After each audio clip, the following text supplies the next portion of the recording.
Now, good morning and welcome to Deise Today. Welcome to the show. And if you want to text us or ring in, our text and WhatsApp number, you should know it by now. It's 083 333 975. Text or WhatsApp. Kieran has just texted in. Damien, can I clarify, please, that all staff employed in the laundry department are directly employed by the HSE? That's in from Kieran. If you want to phone in, 051 846 123. We're going to be talking to our head of news, Liz Reddy, in a minute about the coronavirus and what it means for people in Waterford and also in terms of the national picture. I'm also going to be talking to Mary Butler. She is on the front page of the Munster Express this week, claiming that she has been victimised in relation to the Bill Keneally story. Michael Walsh, CEO of Waterford Council, is due to come on the programme as well to talk to us about the very latest regarding the North Quays. And Mary Roach, the newly reinstalled councillor in the council, is going to come back. She is going to be in studio hopefully after 11 o'clock. She was co-opted back onto the council. She originally had left and Matt Shanahan had taken her seat, and Matt Shanahan then got elected, as we all know, into the position of TD. So Mary is back on, so we'll be talking to her. We also want to know about Lent. Have you done anything for Lent? Are you giving up anything for Lent? Is Lent still something that's important to you? If you're of another religion, what do you think about the idea of fasting or giving up things? Is it a good idea? And Ash Wednesday, have you been to Mass this morning? What about the Ashes? Liz, are you giving up anything for Lent? No. No. Either am I at the minute. You know, if you give up something, you just want it. So I just decided not to. No, and you know, I wouldn't be religious, so yeah. OK, listen, thanks for joining us. Liz Reddy, news editor. We're talking about the coronavirus, and we're talking about the story that broke yesterday that at least 3 schools, we now understand it's only 2, where there was some concerns, let's just put it like that, and there were Deise School and St Paul's School. So what do we know at this stage about the story, Liz? Yeah, as you said, it broke yesterday by Daniel McConnell from the Irish Examiner. So students from 2 Waterford schools, St Paul's and Deise, they'd just returned from skiing trips in Italy. This is a class or 2 of transition year students, we understand, yeah? Exactly, on their midterm. And so both schools issued not letters, but the emails to the parents. And St Paul's, for instance, says 40 students and 4 teachers were skiing in Italy last week. We've met the students and teachers and all are healthy and not presenting with any symptoms of the coronavirus. We've contacted the HSE and have been told that we were skiing in an area of 0 to low risk. We are following the instructions of the HSE and will keep you updated if there are any further developments. That was from the principal. The same happened then in Deise, and they were in the same position.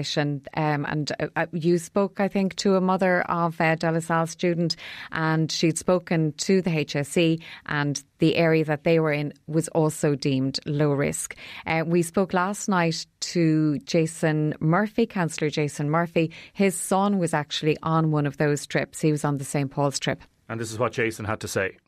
I rang the principal in the school, I suppose like any worried parent would, and she had assured me that the bus passed through the area, but they weren't off the bus when they came through the affected area.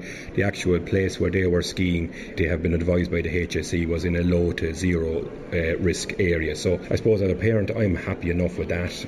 I'd advise all other parents listening, I suppose, to monitor their kids, but not to be overly worried. Like I said, it's low to 0 risk.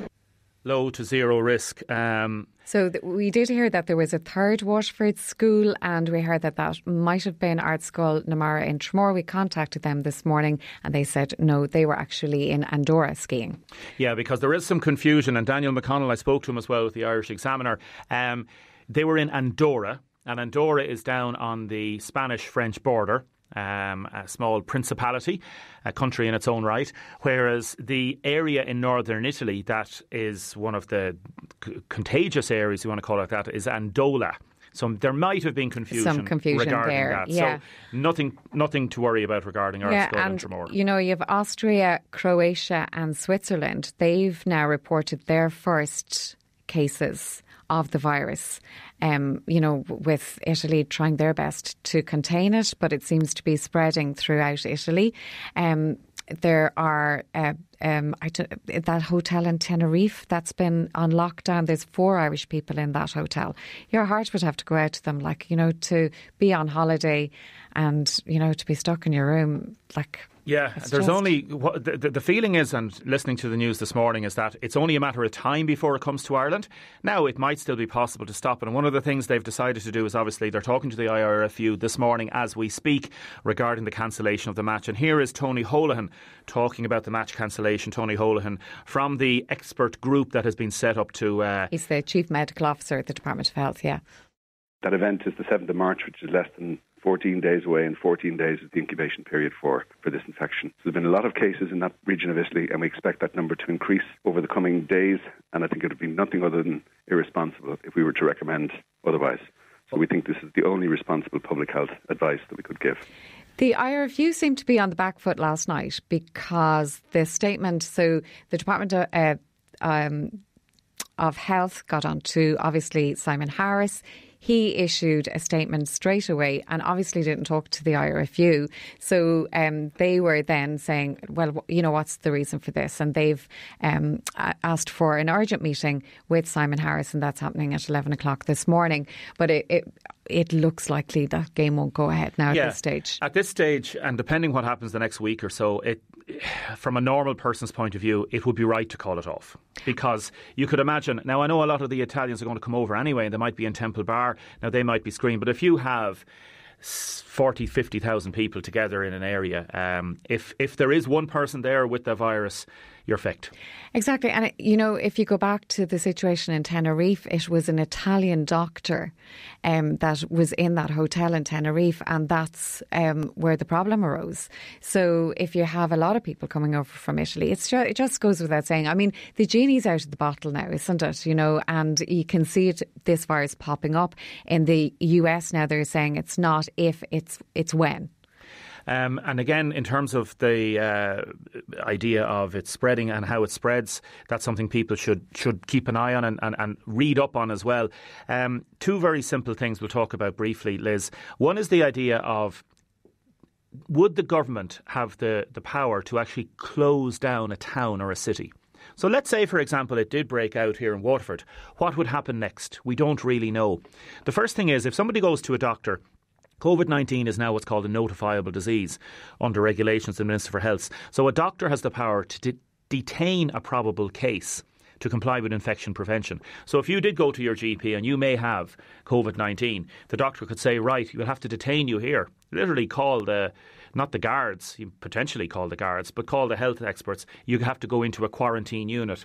Then there's the idea of the how well prepared we are. That has happened in Waterford, hasn't it? We don't know the details, but there was somebody, as far as we know, did present at a doctor's, and you know they were checked out. They were checked out and they went home and they self-quarantined. So that means literally locking yourself into your house in an area where you're not mixing with others, keeping an eye for 2 weeks, because the period of incubation is 2 weeks. That's the important thing.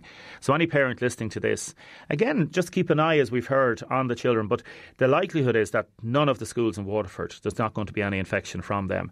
But again, it's this unknowing. And when people are reading it on the news and seeing it on the telly and hearing all about this. And it is terrifying, you know, when you see everybody with the masks. And, you know, the fact is that it might not present itself until 5 or 6 days later as well. So I'd say, you know, that doctor from Italy who went on his holidays to Tenerife, obviously, being a doctor, maybe should have known a bit better, but, you know, obviously felt well, and then when he got there, became ill. Val from Norwood has texted in to say, I sincerely hope the schools that came back from skiing had hand-sized sanitisers. Everyone that entered schools should be made use it as imperative, and anyone that says that flu kills as well, I'll just say the flu has been well researched globally, so you can't compare flu with COVID-19. And I know a lot of hand sanitisers have been sold out. Yeah, and, you know, it's really important to wash hands and use the hand sanitisers, because it's viral, it's airborne, and, you know, that's how it's so contagious, you know, so if somebody's touching anything.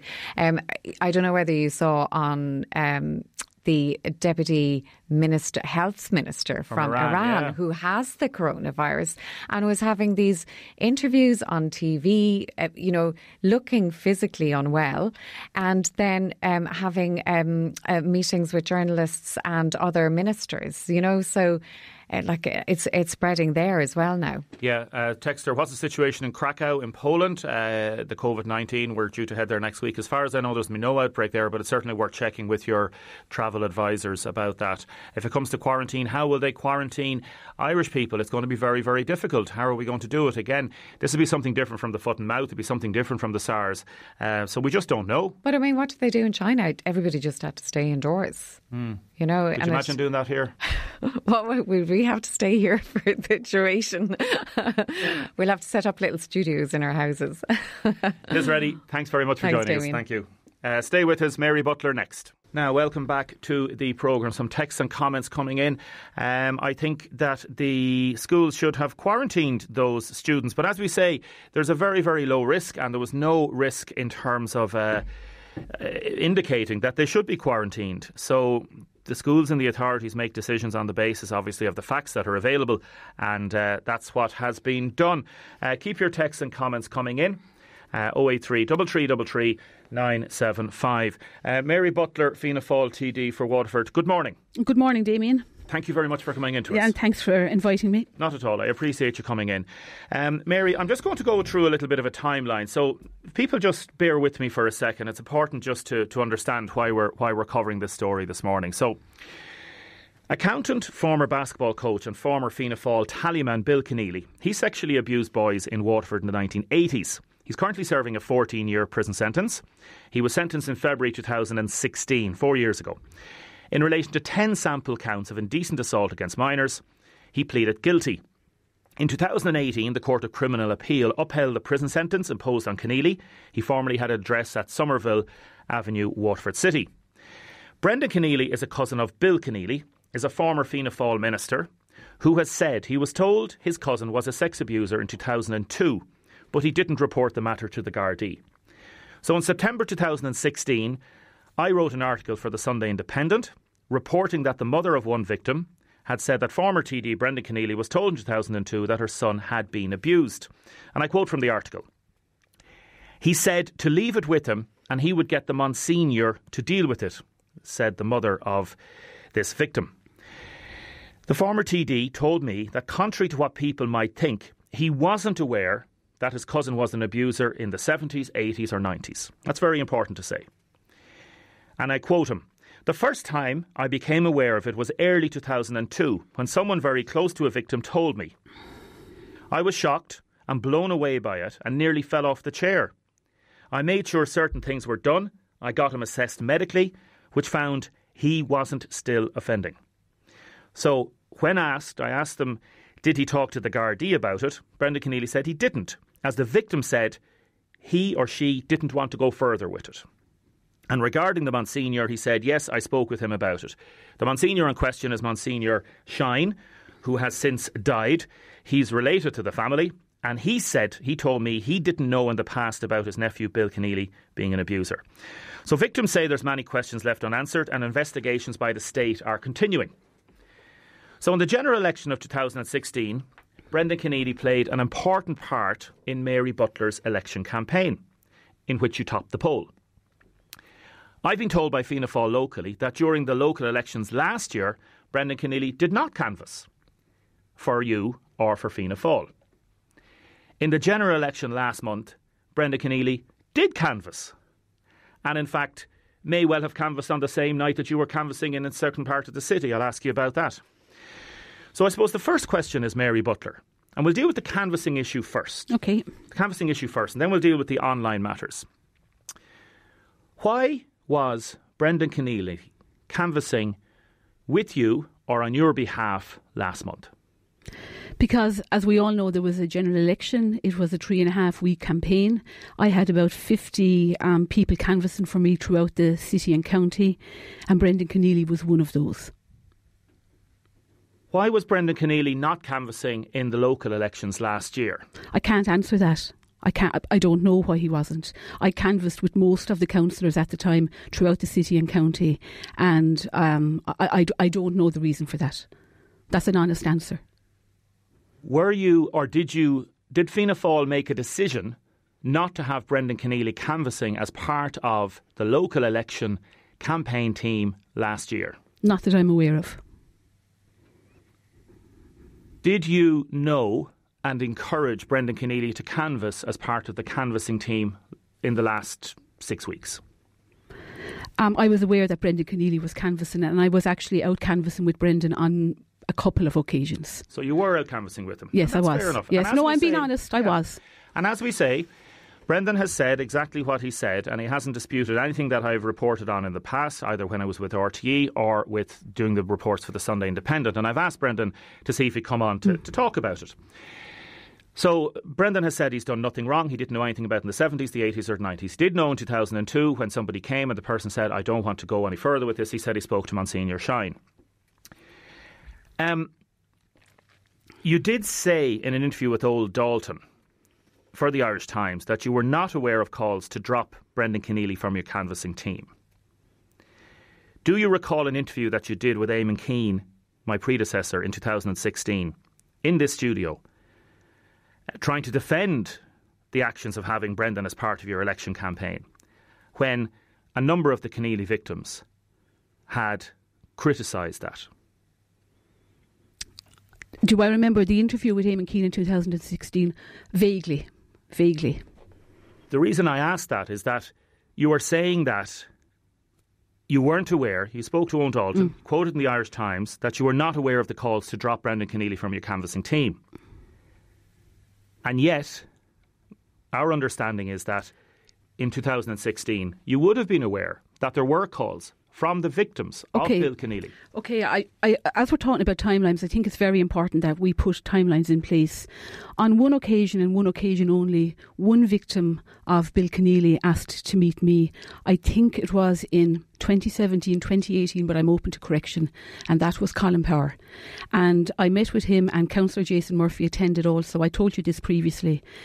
We met for about 2.5 hours. It was a private conversation. He requested it was private. I never discussed it afterwards.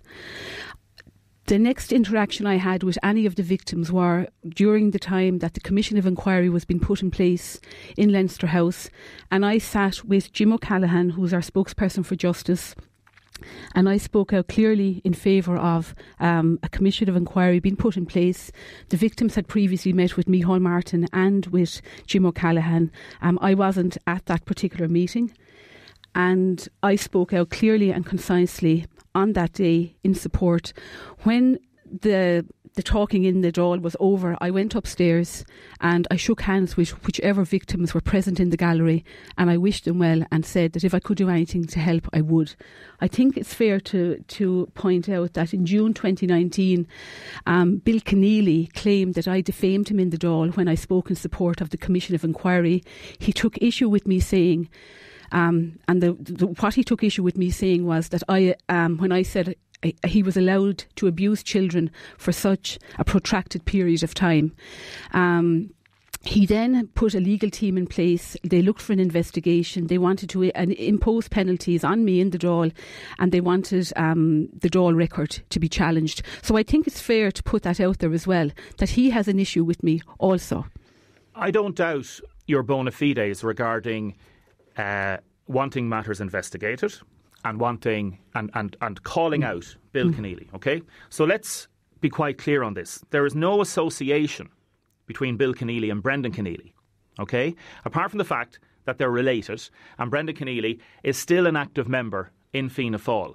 Yes. And because of that timeline I read out about 2002, and we're not talking about 1970s or 80s, we're talking about 2002, where if somebody reported sexual abuse matters, is it incumbent on you? And Brendan Keneally would say he didn't break any law with that. So, for example, in this week's Munster Express article, and the headline screams, I've been victimised over Keneally. I didn't write the headline, just to be clear. Correct, you didn't. I did not write the headline. Didn't. But the first line is, and you do say that you've been victimised. Yes, and we'll talk about that. But I did not write the headline, and I think you have to be fair to me there. I'm being 100% fair. Paper never refuses ink.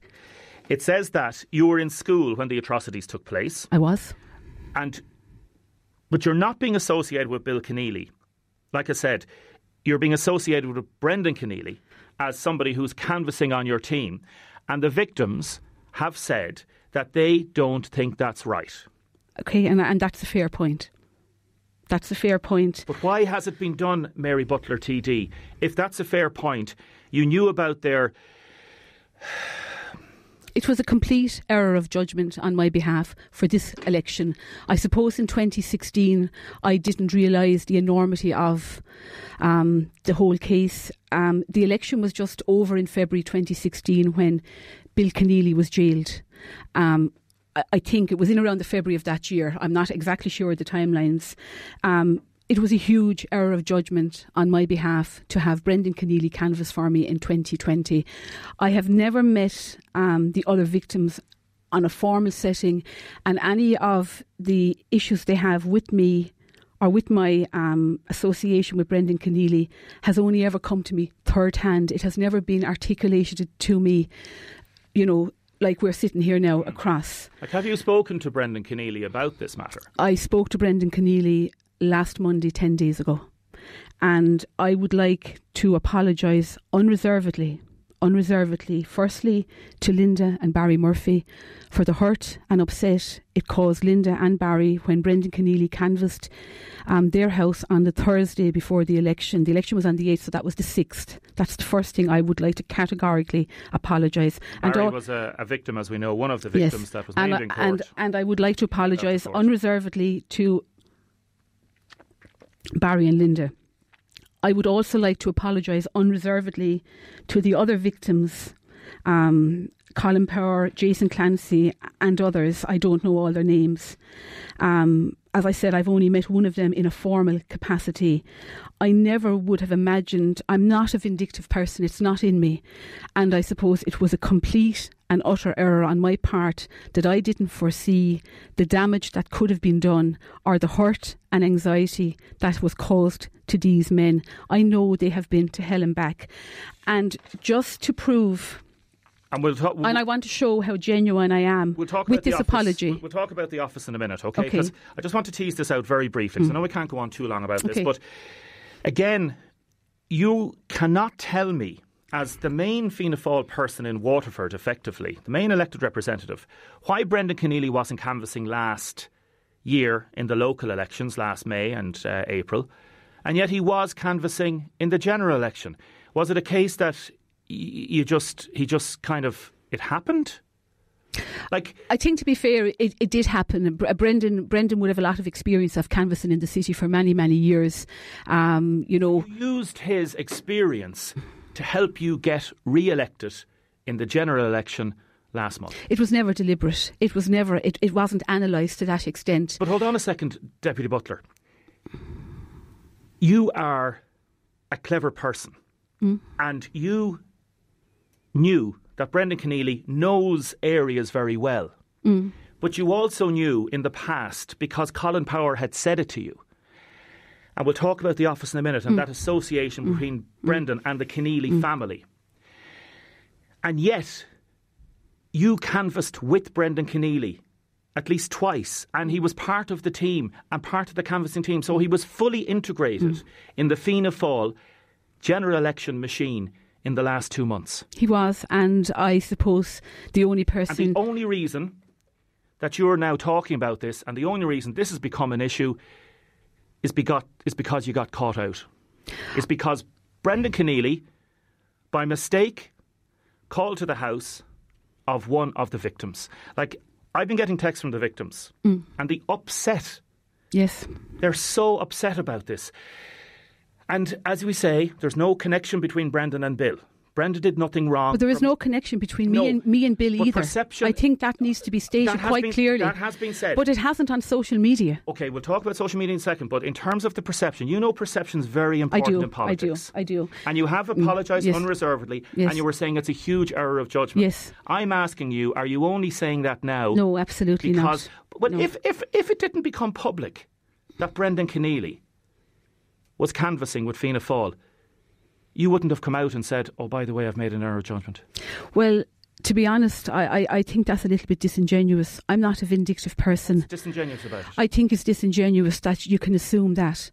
At the end of the day, all I can do is apologise unreservedly for the hurt and upset caused. I understand, but I take issue with you saying I'm being disingenuous with that, Deputy Butler, because I'm asking you a very simple question. And you're saying that that's not the point. You're saying, no, he canvassed, and it's an error of judgment now because... It's an error of judgment now, and it was an error of judgment during the campaign. But it wasn't, because you went canvassing with them. There was no error of judgment when you were out on the nights knocking on doors. To be honest... Did you feel any error of judgment during the campaign? No. To be honest, I don't think I realised the enormity of the hurt it was causing to the victims. I can't be fairer than that. I don't. Like you've said here on radio. Why haven't you met them? For example, like you wanted to come on this morning. I'm delighted you've come on, and thank you very much. I appreciate it, because it's difficult to do, and you could have said no, but like you didn't.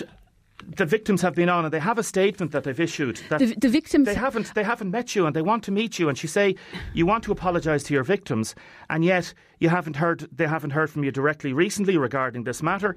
Would you come on air with them, Damien? On one occasion only, one of the victims looked to meet me. I met him within a week. On a second occasion, that same person came to my office in Dungarvan with a journalist and came into my office, and there was a few words expressed. On no other occasion, did the victims ever formally ask to meet me. There was a back channel opened last week regarding a request for some of the victims to meet you and to go on air or to meet you privately. Yeah. And I have absolutely no problem. With meeting the victims. Absolutely no problem whatsoever. You mean, privately? Privately, yes. And if you would like to attend, you're more than welcome. But would you come, like, for example, you don't want to debate this publicly with them? Well, I prefer to meet them privately first. Okay. I'll be honest with you, because at the end of the day, I think the whole focus is after shifting. The whole focus should be on justice for the victims. It should be on the Commission of Inquiry that I fully support. But the whole focus has now shifted to Mary Butler, who is a TD approximately 30 years after those lads were abused. Who has just admitted you've made an error of judgment. Yes, I did. A serious error of judgment by having Brenda Keneally on your canvassing team. Yes, and I will keep apologising for that. And I would just like in terms of the office, for example, I would like to say Colin Power spoke to you and criticised you for renting a Fianna Fáil office from Brendan Keneally. Do you still rent an office from Brendan Keneally? When Colin Power spoke to me over 2.5 years ago, it was a private conversation and the office was not raised. Okay. I want to be fair on that, and I checked that out last night. We decided not to take notes at that meeting, to be fair to everyone. I normally take notes at meetings.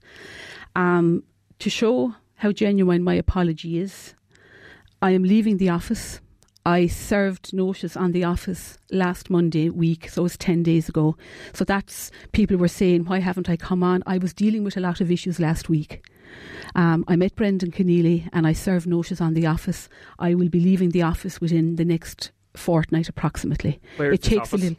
It's on for the Waterside, opposite the Gasworks car park. I've been in there with over 4 years. I was in there probably 3 months before the general election of February of 2016.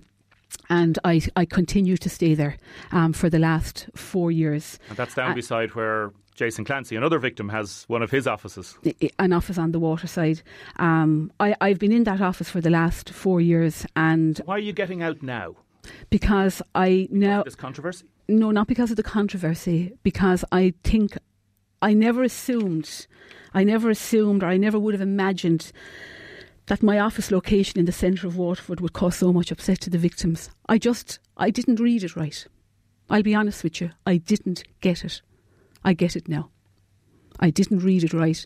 I felt maybe 2 years ago when the issue came up about the office, I just kind of felt at the time that, I was renting an office, I was paying rent. I suppose I didn't realise the enormity of me renting an office from Brendan Keneally. And just to be fair, Damien, and you have said this on your programme in the last 2 weeks, that Brendan Keneally has not been accused of anything. Correct, and I've said that consistently. Yeah. And I suppose because that had been said to me for so many times, that Brendan Keneally has not been accused of anything, I suppose I continue to stay in the office. It's convenient, it's a great location, it's great for parking, it's a convenient office.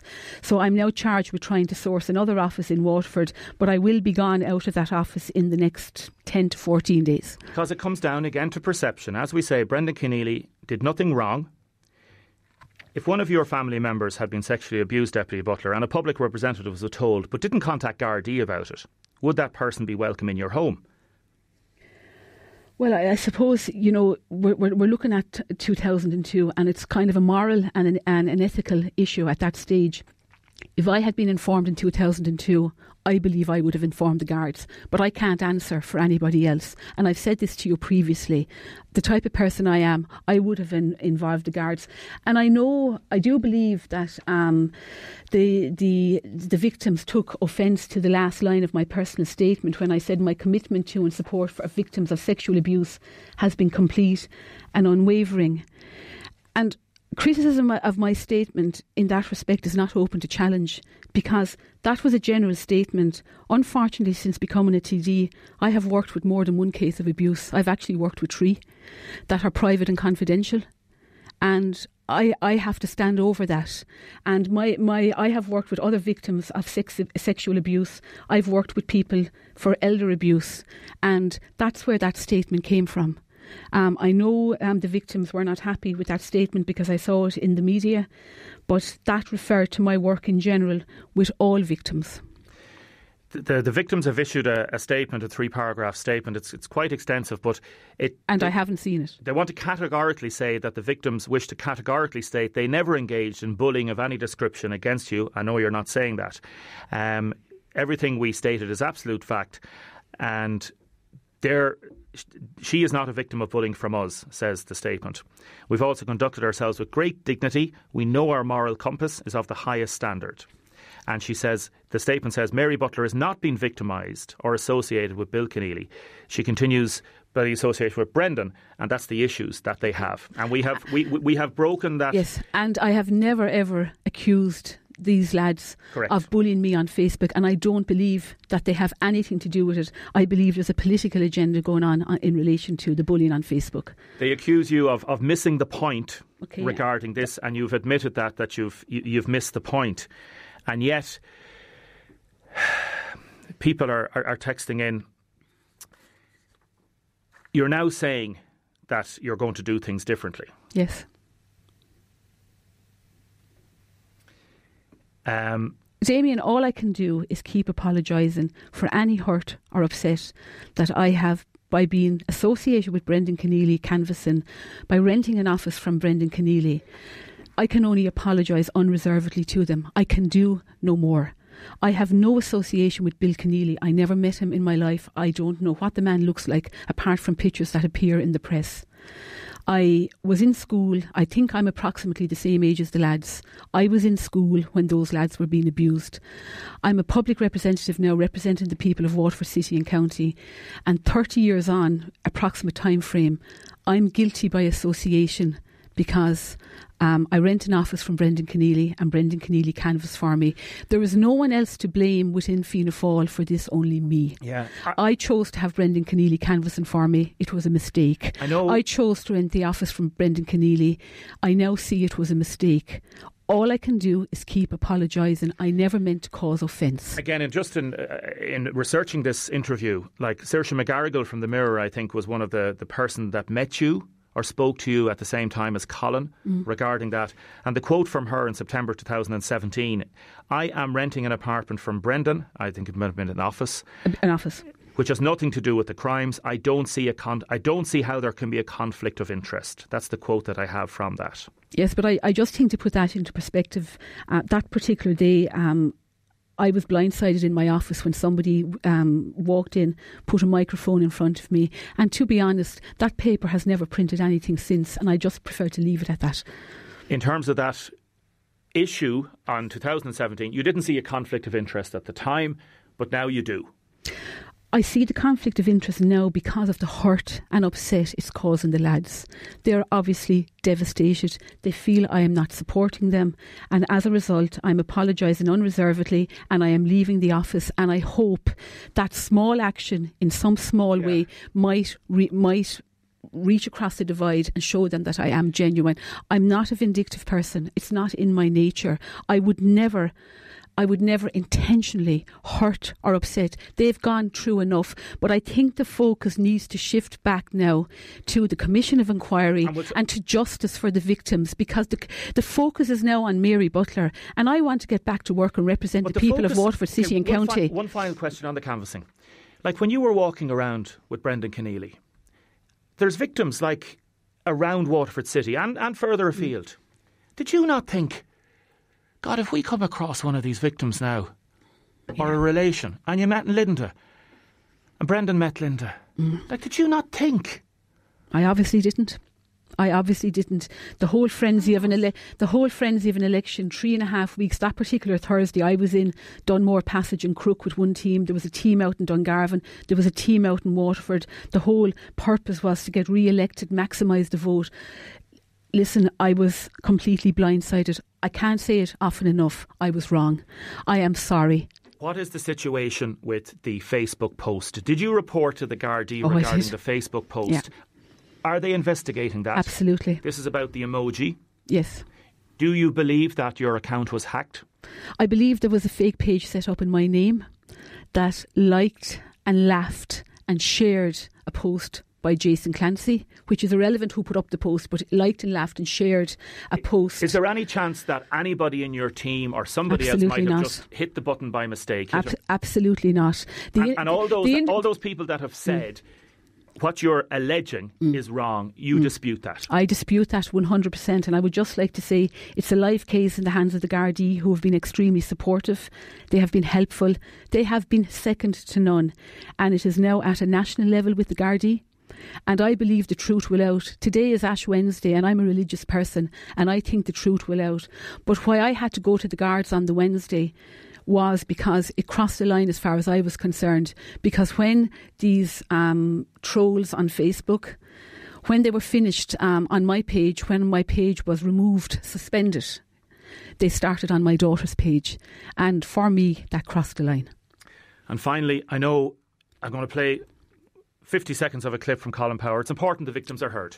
Absolutely. And I know you didn't want to come on with them this morning head to head, but it's important that they are heard. And I have one last question for you after this. This is Colin Power speaking to me last week. I'll tell you what the inaccuracies of that statement are. The first one I would be very annoyed with is, there is a perception from that statement that we are involved in that harassment campaign. We are not, never will be. I've said that already. Mary Butler has said, again there, and I've dealt with this, she's been criticised for having a relation of the perpetrator. It's not about the relation. It's about whoever he was, we would have an issue with this. She has said that she has given unwavering and complete support to us. That is inaccurate in our view from our dealings with not only Mary Butler but with Fianna Fáil in general. They have given us no help. They would say to you, we wrote a letter, we met the victims. That was years ago. They've done damn all since that, and they'll hide behind all these things and reasons and their PR. But the fact of the matter is they haven't been helping. Unwavering support, and yet you've admitted that you made a gross error of judgment. So yes, but I think it wasn't I know you talk about your statements in the Dáil and all that, but would you like to correct that statement? No, what I would like to say, the last line of my personal statement, and we've addressed this already, my commitment to and support for victims of sexual abuse, it didn't state for victims of sexual abuse, has been complete and unwavering. I've dealt with 3 other cases that I will never discuss. Okay, that's the first thing. The second thing I would like to say is I have never ever have linked the victims of Bill Keneally, the paedophile who was in jail. I have never linked them to the abuse on social media, and I never will, and I don't think I categorically say, but there is a real and sustained attempt to try and link me to a very dark chapter in Waterford's history when these numerous boys were abused. I believe some political opponents have been very active online sharing it. This wasn't only shared locally in Waterford City and County. This has been shared nationally to try and maximum the most political damage to me. There's two different issues at play here. The first issue is the canvassing issue. The second is the social the media office issue. and the Bill Keneally victims. Yeah. And the second issue is, and there is a concentrated attempt at the moment to undermine me at every turn. By what political party? I let the people decide that. I will let Sinn the people Féin? decide that. Well, it's obviously there was a Sinn Féin councillor called me out yesterday in relation to But this. there's no insinuation whatsoever that absolutely Declan no Clune was involved in any way absolutely whatsoever. no. He issued a press statement. Absolutely no insinuation whatsoever that the victims of Bill Keneally have anything to do with online no abuse. insinuation that Declan Clune is involved in the online well, abuse either. No insinuation whatsoever. There was a lot of online sharing by certain political opponents. Parties, political opponents. There was a lot of online sharing. Anybody can see it. You can just, I can't because my pages has been suspended. But I just want... because of the vacuum of that suspension, that was the problem that you had. And I understand that. I understand and the chances of me ever going back on Facebook, I believe, are very slim. Will Brendan Keneally be canvassing for you again? No.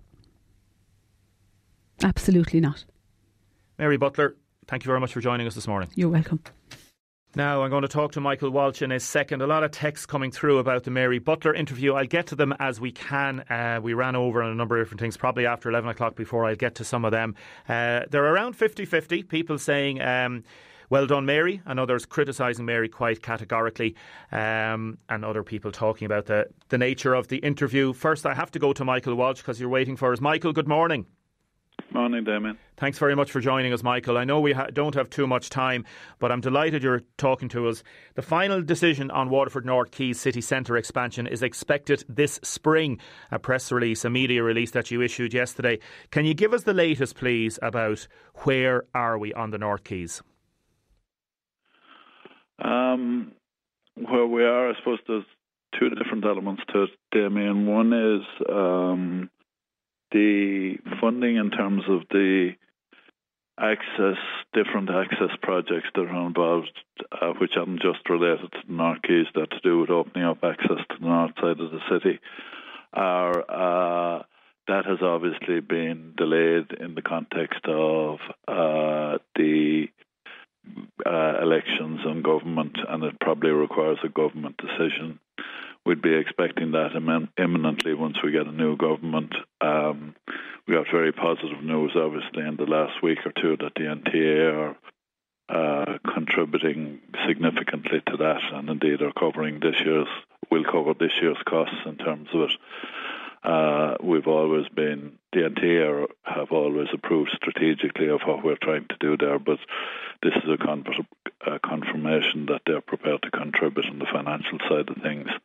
That obviously takes pressure off the URDF funding, which was our application to the Urban Regeneration and Development Fund, and in a sense makes it a lot easier to finalise this. So we're certainly hopeful that that'll happen as soon as at all possible, but I do think the reality is that it requires the new government to be formed before it can be formally approved. But look, the reality is we have approval in a sense from the NTA, we have approval for a multi-annual programme already from the URDF. All we're seeking is the final approval of the total cost there.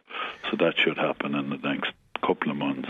Yeah, and I raised it during the election campaign with Councillor Cummins and others of Fine Gael that this commitment has been given and the guarantee has been given, but a commitment is only a commitment. It hasn't been written down in the sense it's signed off by the Cabinet, for example. So you're still waiting for the final approval. Is that what you're saying? Yeah, no, we need that final approval. We have approval and we have it in writing for a multi-annual programme with initial allocations there, but we need the final approval just to close out any uncertainty, if you know what I mean, around it. And like I say, we're working towards that, and we'd be expecting it immediately or relatively immediately after the formation of government. That's the simple reality of the position. OK, and the formation of government, we're looking potentially at the end of March, maybe even into April, and then obviously there's going to be a lot of issues to be discussed. So we could be looking at into May at least, Michael. Is that going to be good enough for the developers? Yeah, well, no, the situation is there. There's two things that we're hoping will happen contemporaneously. We're obviously in the planning process in the context of the developer has submitted the planning application. There's further information is being required on that, because we have to treat it as we would any other planning application. And obviously the scale of this development is really, really significant, one of the biggest in the country as a whole. We see all that being concluded around the end of March as well. And the combination of those things will leave us collectively in a better place. The developer is moving forward with that. We're moving forward on the basis of there's been no delay from our point of view in terms of progressing the planning, the design and all the other elements of the infrastructure. There's already been industry days in the context of that. We intend going to tender in April, for example, on those projects. So work is going on apace in the background, is the way I describe it.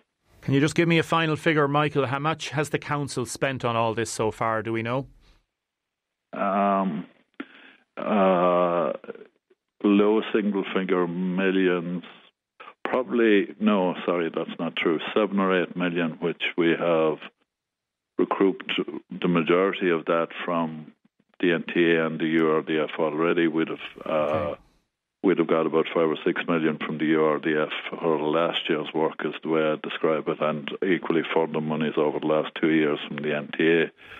So there's a significant amount of money has been recouped. We've already spent and are spending at the moment another few low single millions, if you know what I mean, but we'd be expecting to reclaim that. And equally then there's land purchase, which we haven't concluded as yet, and that is happening at the moment, but that is an asset, I suppose, that we're buying in many respects, and there's an awful lot of work on it. I know, there is, yeah. We need to be assured, and we're driving on. We're determined to make it happen, is the way I put it. Michael Walsh, thanks very much for joining us this morning. No bother. Thank you, Damien. Thank you. Michael Walsh, City and County Manager there of Waterford Council. Let us know what you think. 083 333 975.